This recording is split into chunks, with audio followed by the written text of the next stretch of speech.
artinya seluruh rangkaian peristiwa ini memang sangat sulit mencari siapa yang sesungguhnya bertanggung jawab? Gini Najwa, di banyak negara yang mengalami transisi demokrasi, biasanya 10 tahun, 15 tahun pertama, selalu ada kompromi politik untuk setiap kejahatan masa lalu, baik itu korupsi maupun pelanggaran HAM. Korban 27 Juli, korban secara politis. Ya. Paling tidak, Megawati Soekarno Putri juga pernah menjadi pemerintah. Ya, betul. Dan banyak yang menyayangkan, termasuk korban-korban 27 Juli sendiri, apa yang dilakukan Megawati tidaklah cukup untuk menunjukkan paling tidak. Ya, Anda sependapat dengan itu? Saya berpikir bahwa memang tidak cukup. Pada waktu beliau masih menjadi presiden, saya terus mengkritik dan beberapa kali menulis juga di koran tentang sikap beliau itu. Tapi sebelum Anda bergabung menjadi anak buahnya di PDI Perjuangan. Dan ketika di PDI Perjuangan juga kita pernah bertanya soal itu juga. Seharusnya beliau pada masa presiden bisa menyelesaikan. Tapi yang saya dapat keterangan dari beliau sendiri begini.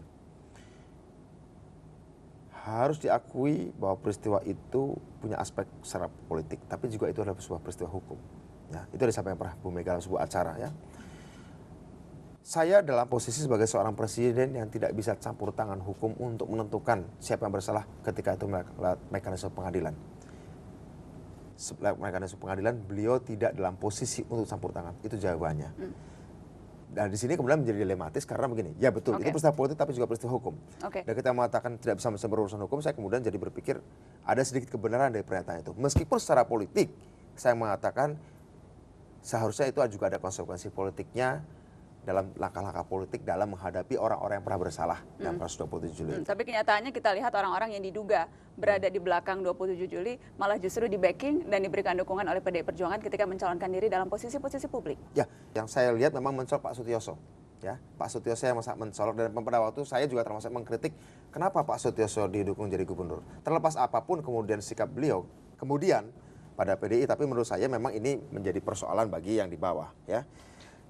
Kita tidak bicara tentang dendam, tapi kita bicara penegakan hukum. Betul ada rapat di Cendana tanggal 19 Juli spesifik membahas agar mimbar bebas dihentikan.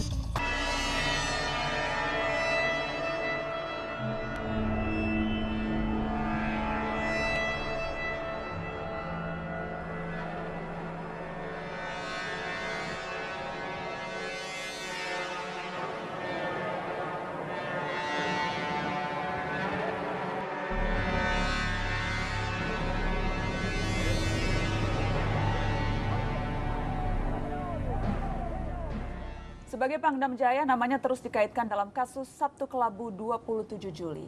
Meski sempat ditetapkan sebagai tersangka, Kejaksaan kemudian menyatakan tak cukup bukti untuk membawanya ke pengadilan. Saya undang mantan Panglima Kodam Jaya, Sutioso. Selamat malam, Pak Sutioso. Malam, Naswa. Nama Anda selalu disebut sebagai salah seorang yang paling bertanggung jawab atas peristiwa itu. Anda sadar dan mengakui tanggung jawab Anda? Ya, dimanapun saya ditanya, saya pernah konferensi pers juga bahwa peristiwa 27 Juli yang paling pantas bertanggung jawab adalah saya, karena saya Panglima Kodam Jaya. Gitu. Bertanggung jawab termasuk karena diduga kuat, diduga keras, yang memerintahkan penyerbuan dan juga melaksanakan penyerbuan ke dalam kantor PDIP adalah Kodam, dalam hal ini anak buah Anda? Ya, tidak ada perintah penyerbuan, itu tidak ada. Pada saat itu kan memang suhu politik Republik ini panas gitu ya, lebih khusus lagi ibu kota. Kenapa? Karena ada kongres tandingan di Medan gitu. Pemerintah tidak menginginkan Megawati itu memimpin PDI ya, karena itu lalu ada kongres tandingan di Medan di mana Pak Suryadi yang kepilih kan. Pada saat sampai di Jakarta menganggap ya Pak Suryadi bahwa fasilitas pemerintah yang di Diponegoro 58 untuk kantor PDI itu adalah dia yang berhak, bukan kubunya Megawati. Jadi Anda katakan bahwa sesungguhnya Suryadilah yang menginginkan kantor itu untuk diambil alih? Iya, udah jelas secara de jure kan dia yang berhak. Tetapi de facto kan kelompoknya Bu Mega yang ada di situ. Bahwa tapi kemudian diserbu sampai kemudian ada pelemparan batu, kekerasan terjadi, itu menurut Suryadi ketika itu sama sekali bukan keinginannya? Iya, namanya ya Naswe, orang diperiksa dalam satu peristiwa itu kan pasti nyari selamat masing-masing kan gitu kan. Wajar aja kalau terjadi simpang siur pernyataan yang berbeda-beda gitu. Betul ada rapat di Cendana tanggal 19 Juli spesifik membahas agar mimbar bebas dihentikan dan agar kantor PDI di Diponegoro juga Iya benar itu. Betul itu. 19 Juli kita dipanggil Pak Harto di Cendana ya. Ingat saya ada 7 ya, 7 nanti saya hitung, ingat dulu ya. Mulai dari Mabes Polri itu Pangap, Kasospol, ya.